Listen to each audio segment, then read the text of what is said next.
The US Central Command said their operations led to the destruction of 4 IS weapons stores.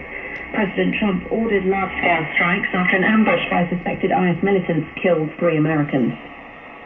World News from the BBC. Train services between mainland Europe and Britain have partially resumed after an outage related to power supply in the Oman tunnel.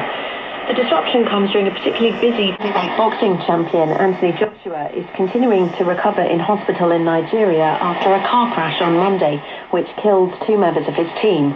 All 3 were passengers in an SUV which hit a truck parked at the side of the expressway between Lagos and Ibadan. A preliminary investigation said the car had been speeding. In the Africa Cup of Nations men's football tournament hosted by Morocco, Tanzania have reached the knockout stage for the first time, 45 years after their competition debut.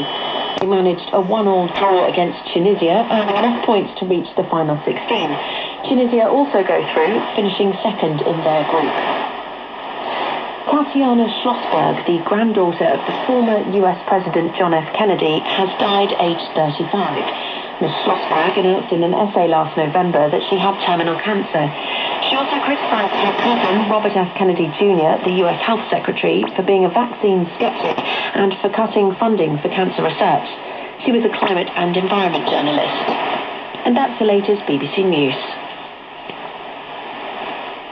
You're listening to the newsroom from the BBC World Service with me, Jeanette Jalil. Protests over Iran's soaring cost of living have spread beyond the capital Tehran to several other cities as they continued for a third day. They erupted on Sunday when thousands of traders, angry over the government's failure to stop the plummeting value of the Iranian currency, took to the streets of Tehran. Now, university students have joined the demonstrations, with some chanting anti-government slogans, including "Death to the Dictator."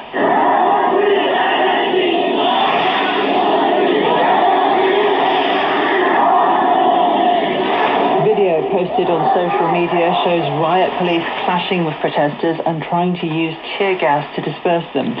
But at the same time, the government has offered to hold talks with the protest leaders to try to address their grievances.